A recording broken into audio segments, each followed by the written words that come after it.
Y'all, life as a lady litigator, what is it really like? Spoiler alert, it's not all suits and law and order. And we're here with special guest, Kathleen M. Cruz.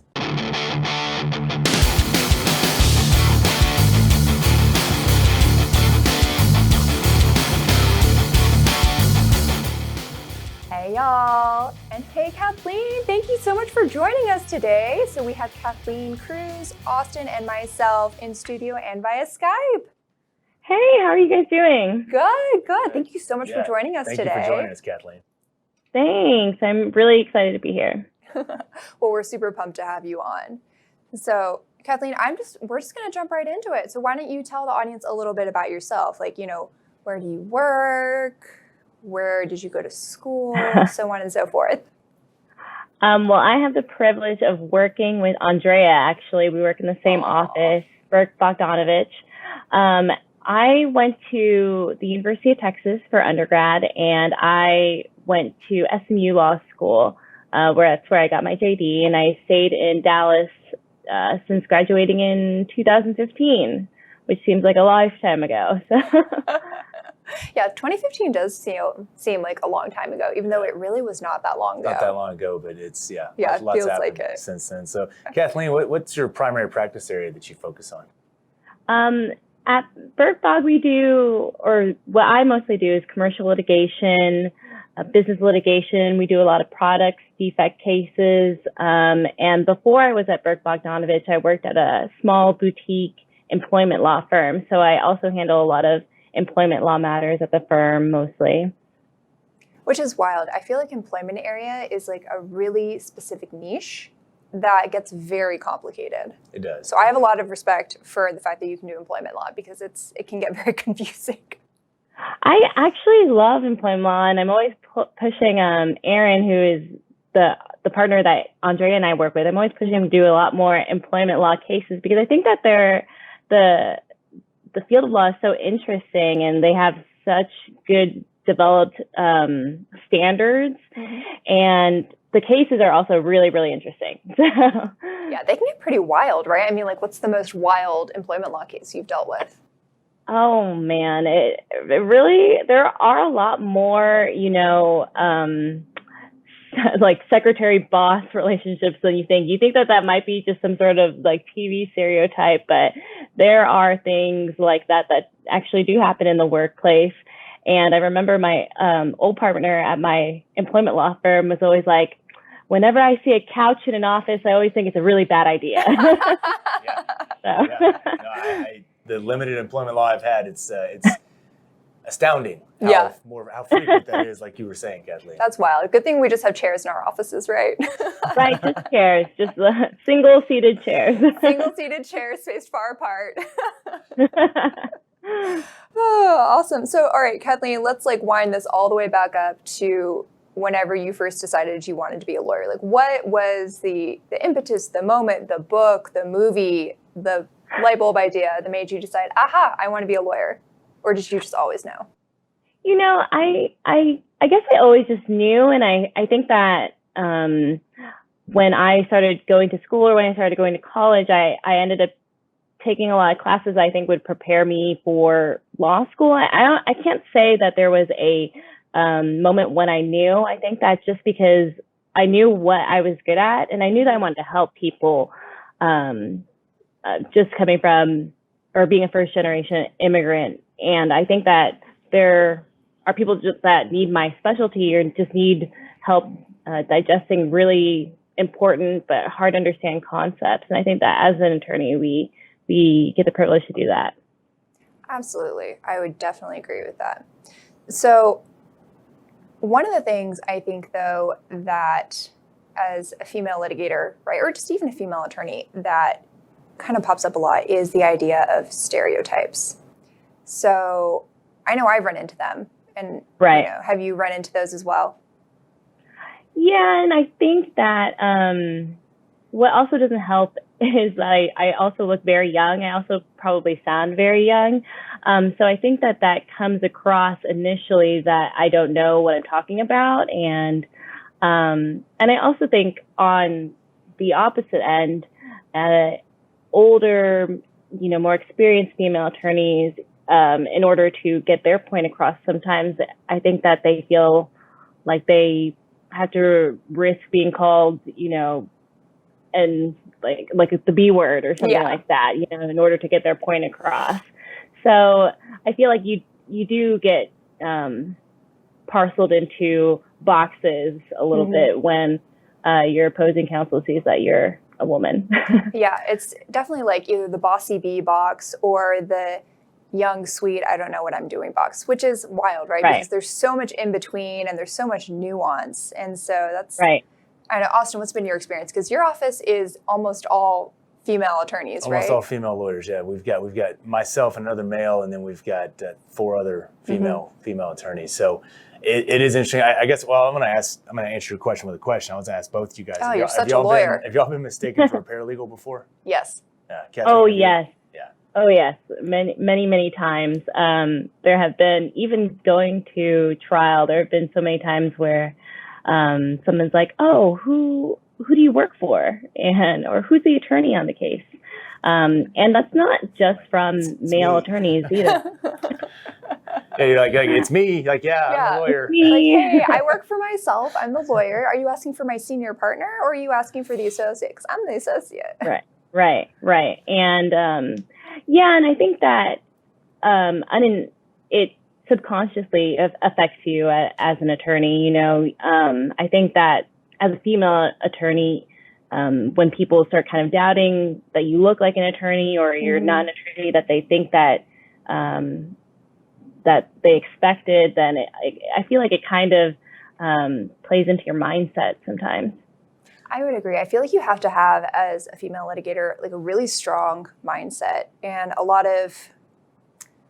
So there was this phrase when I was in law school that my evidence professor used, and it was water off a duck's back. He used it all the time, constantly.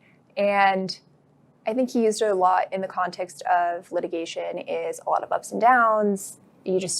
People get really aggressive. You just let it roll off the back. But I think that's really applicable to female litigators because, you deal with so many different microaggressions, intentional or unintentional, in this role.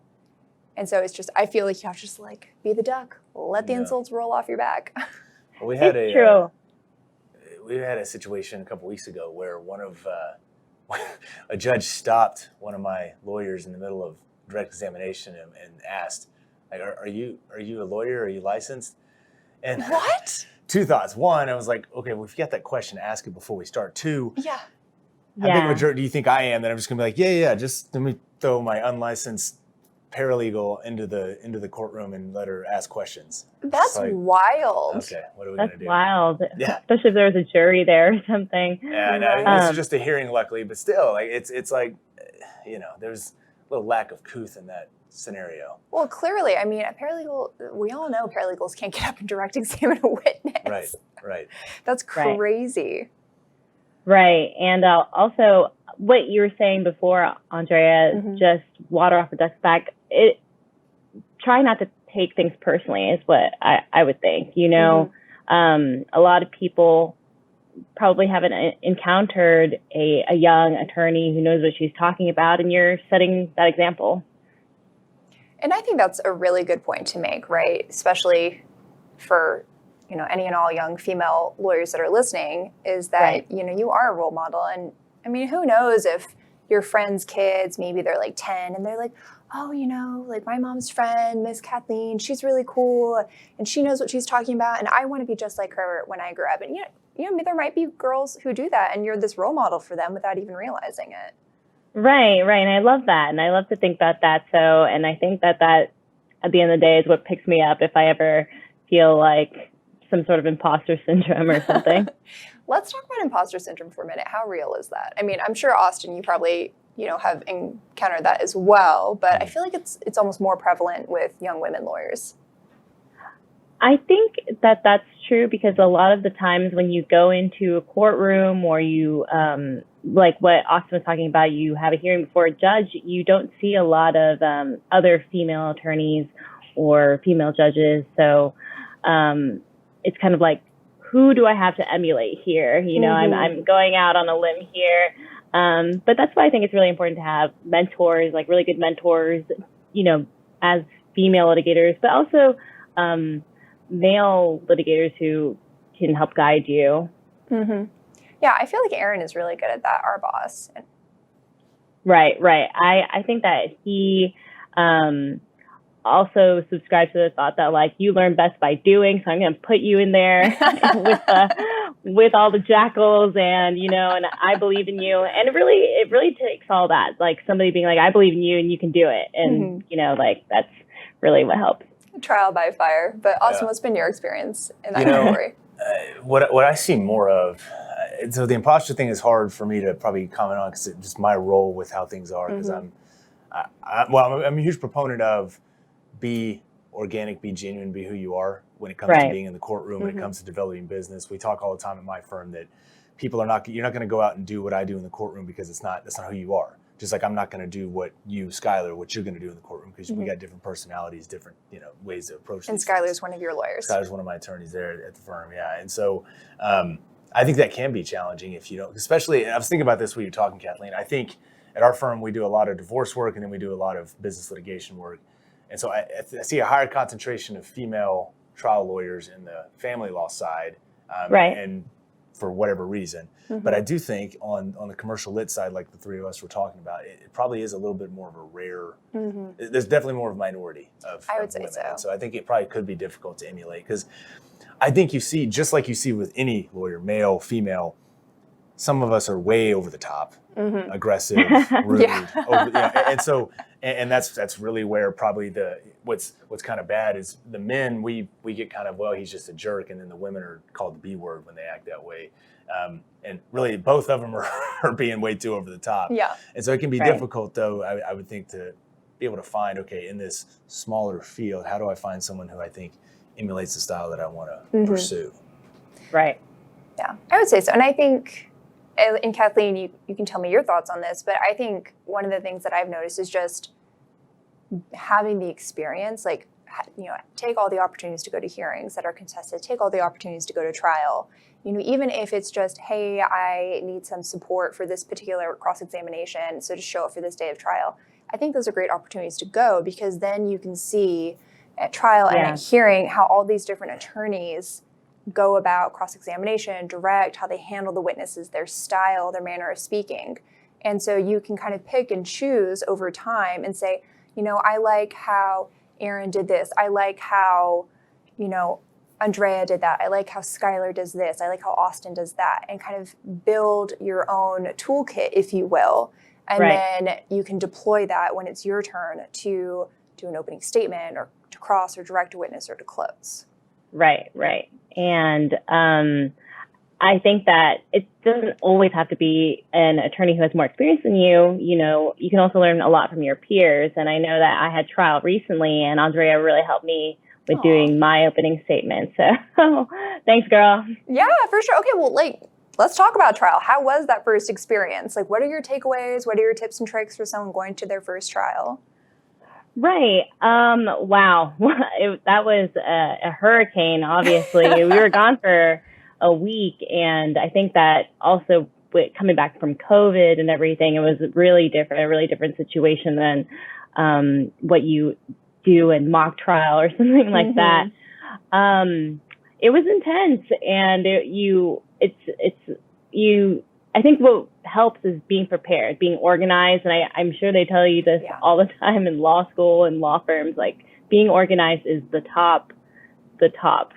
And also getting feedback, you think that you do everything kind of in a vacuum, but when you're preparing for the next day for a cross-examination, it was cool to see that the lead attorney, Aaron, who I work with, he was like, oh, so what did you think when you heard that came out during the direct examination? And it was kind of cool to give that feedback. So take notes. You never know when your partner is going to be like, what did you think? And you're like, me? So it was fun. It was a lot more fun than I thought it was going to be, actually. which is awesome. I love hearing that. Trial is my favorite part of being a lawyer. I live for trial. Yeah. I got a question for the two of y'all. It's kind of jumping back on another subject, but have either of y'all been in a situation where you've had, and we're going to talk, I think, about some of these here in a little bit, but you've either been stepped on, stepped over, you've had that moment where you feel like you're being, I don't know what the word would be, but minimalized and had to talk to a supervisor or somebody about needing some help with that? Like usually, I'm thinking more in the scenario of like a client acting that way or opposing counsel acting that way or something like that. Yeah, I've definitely had those situations. And Kathleen and I, when we were talking yesterday about the podcast, I know Kathleen has had some experiences as well. And so, Kathleen, do you want to take it away and then I can follow up? Yeah, sure. I was just talking to Andrea about this the other day, that when I was in a deposition, I thought that opposing counsel kind of came at me a little aggressively. And I think that afterwards, when I was reflecting on it, it kind of went to, if I was a male attorney, do I think that he would respond in the same way? Because I don't think I've ever heard opposing counsel come up to Aaron that way, you know? And it wasn't even in just an aggressive way, but it was also a little bit condescending. Yeah. And I think that that's by virtue of, you know, me being younger, but also me being female, that he thought that he could, in that moment, say something. But, you know, like Andrea said, it's like water off a duck's back. I did let my partner know, just because I think that as a team, you know, we want to understand what it is opposing counsel, like how they act, you know, how they operate. And I would say that as a partner, Aaron was very understanding and everything, but I never wanted to come off to him like I'm complaining about something or that I need his help to address something. But I do think it's important that, you know, your partner, the people that you work with, they have your back. And I think that you feel a lot more secure in that, you know, somebody's like, hey, you know, that was out of pocket, but I know you can handle yourself. Yeah. So it sounds like, right, even though you have this experience where you're almost being spoken down to, it sounds like. Right. But there's definitely a lot of takeaways, I think, that, you know, you gained from this experience. And when we were talking about it, I thought you had some really good points on how to kind of take back your authority in that situation while still maintaining your composure and still being a kind person, but also a good advocate for your client. And I know that's such a fine line to really balance. But I think one of the things, right, is that you've been talking about is the communicating with your team. And how that's really important. And then also, I think too, like you described to me how you handled the situation, and it seemed that, you know, you stood up for yourself, but you were still like, very kind and professional when you did it. But you were like, no, I'm not taking this lying down. So, like we still have a record to keep here. Yes, exactly. But I do think that, especially female attorneys, they should speak up for themselves, you know, in a situation where they think that they're coming crosswise with opposing counsel. And that's not to say to be rude or overly aggressive or something like that. But I think in that moment, I did say, you know, I think that comment was not appropriate, and that was being said in defense of my client and also in defense of myself, and just making sure that everything was kept respectful in this proceeding. And that's hard, like being a good advocate while also being respectful. I mean, I had a situation back a few years ago when I was in trial, and opposing counsel, who my husband plays golf with him. He's a great guy. He's really nice, but he takes on a different character in trial, and I can't fault him. He's an extremely assertive advocate for his client, and I get it. He's just doing his job. But at one point, he started coming off, and he was basically cutting into my attempts to put on evidence, like critical evidence, onto the record, and then cutting into my objections and trying to bully me into not objecting to evidence that was clearly hearsay that would have been completely detrimental to my client's case. And you know, at first I was like really taken aback. I was like, oh my gosh, like you're such a nice guy outside the courtroom. What's going on? And then I realized it's just an act. He's just trying to be an advocate for his client. Yeah, it comes across as a bully and mean, which I was a very young female lawyer at the time. And so it did not look good to the jury, frankly.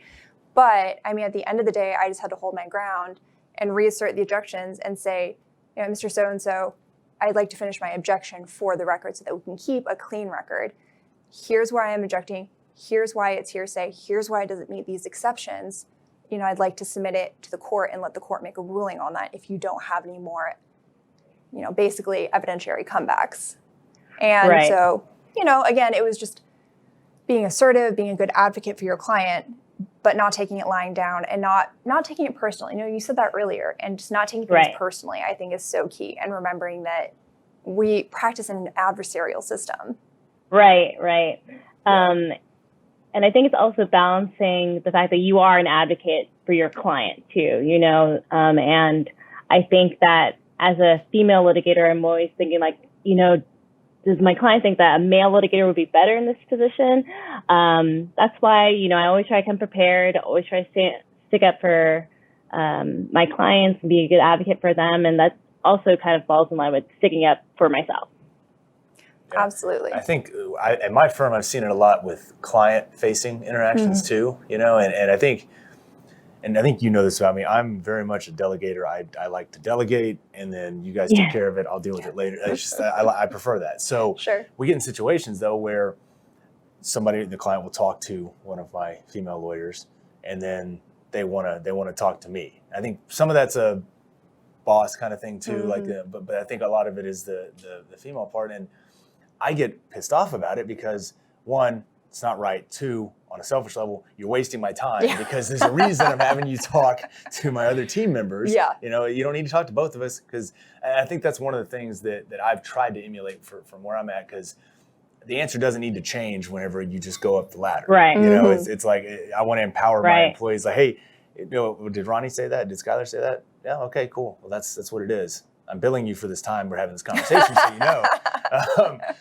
But I think that's one of the things I think I get more frustrated about it than they do, because they actually, I love the water off the duck's back analogy. I think they do a pretty good job of doing that, and I can see how that's something you kind of have to have that thick skin to be able to pursue. And I think you can probably use it to your advantage. I mean, I've seen, you know, Kathleen, you were talking about your situation at deposition. Like I've seen where we've used that to our advantage and to the detriment of the other side, whether it's the opposing party who's taking it for granted and you know, they don't see the sneak attack coming in the deposition. You know, I think that can be an asset as well. Right. And I think that Andrea and I talked about this before, you know, coming into our own style.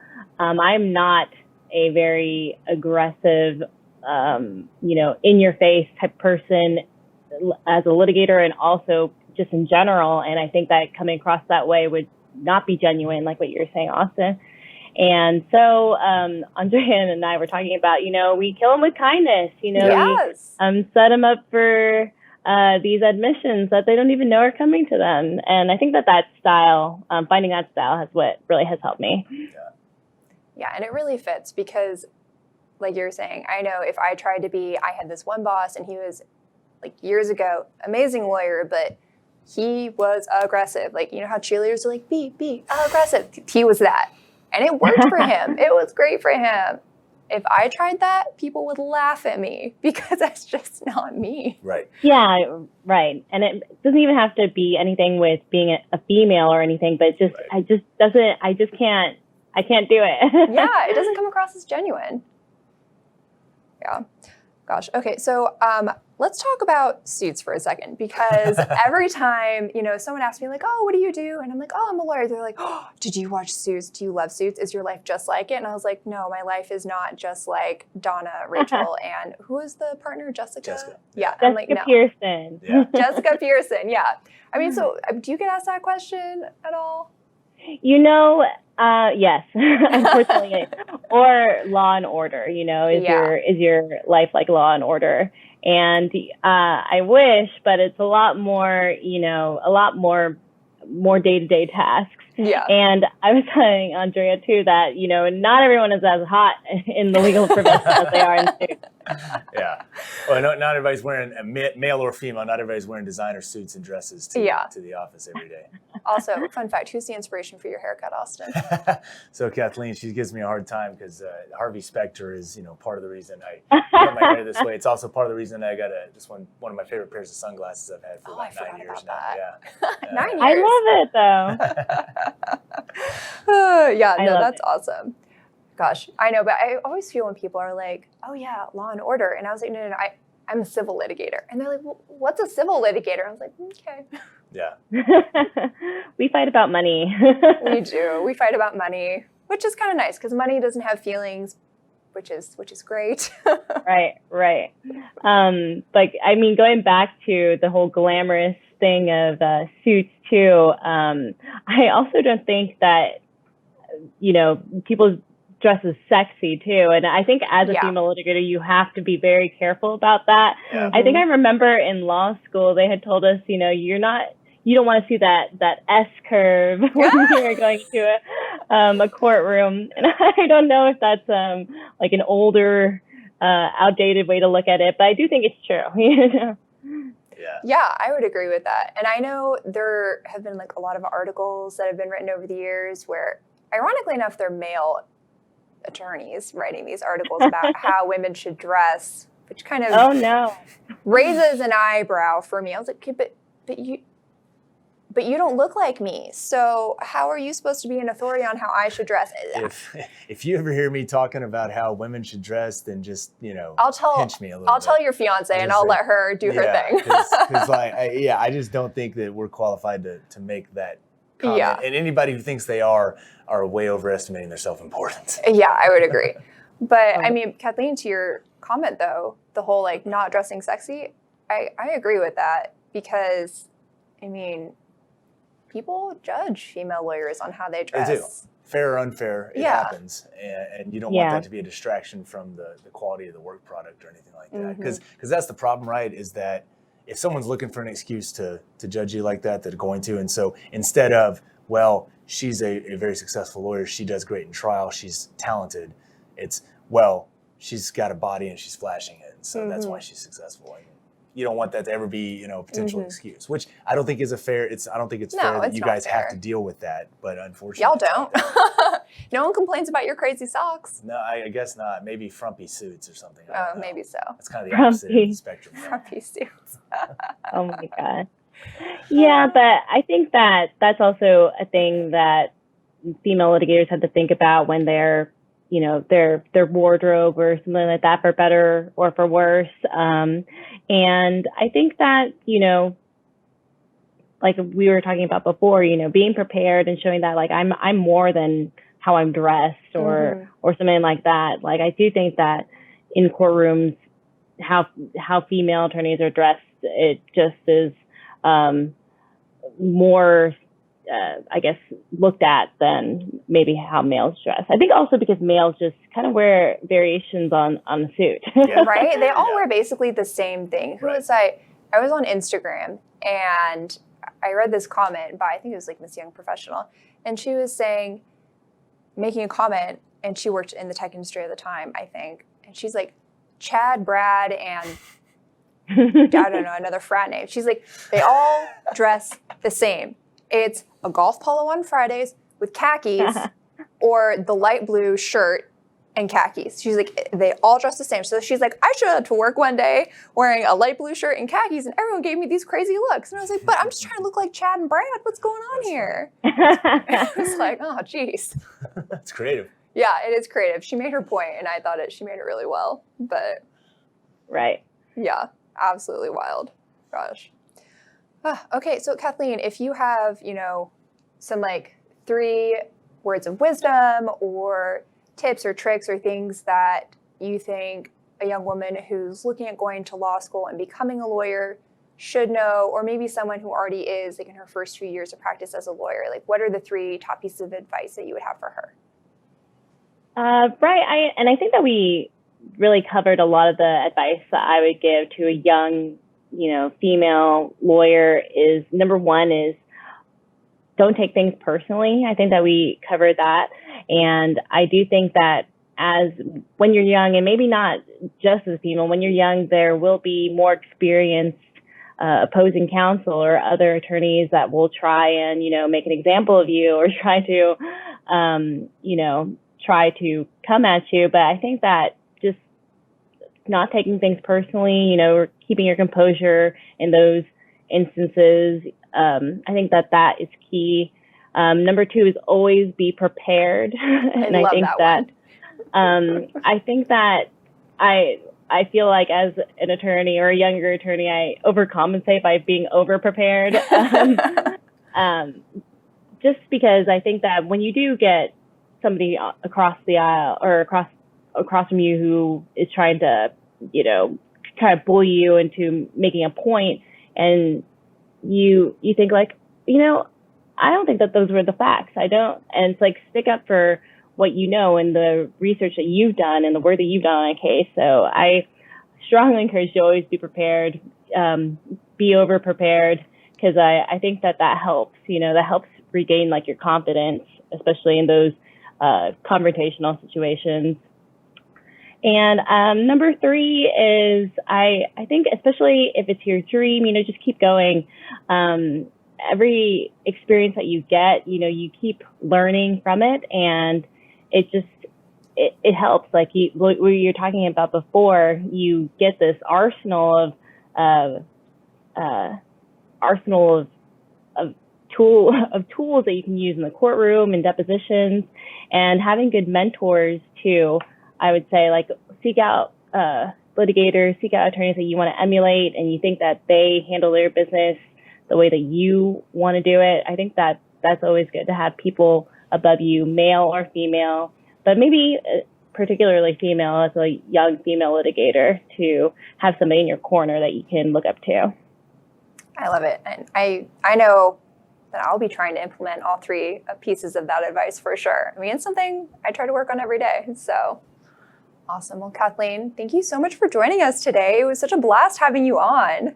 Thanks. I had so much fun, and I love talking about this. So, I had such a great time today, and I really appreciate you guys spotlighting this issue. Absolutely, 100%. Awesome. Well, y'all, thank you so much for tuning in to #Lawyered with our special guest, Kathleen Cruz. And don't go, we have closing arguments.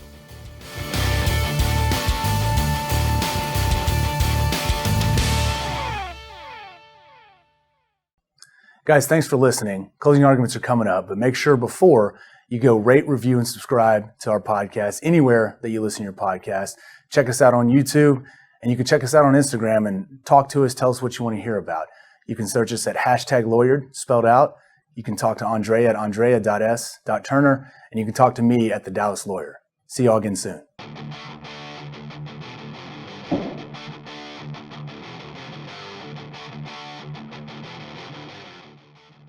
Chrissy Teigen and Courtney Stodden. The drama continues. Chrissy Teigen allegedly told Courtney Stodden to go kill herself and was engaging in a campaign of cyberbullying. Now Chrissy Teigen is changing her tune and saying that she's the newest member of the Counsel Club because of the claims of cyberbullying. Does Courtney Stodden or Chrissy Teigen have claims for defamation? Let's see. Only time will tell.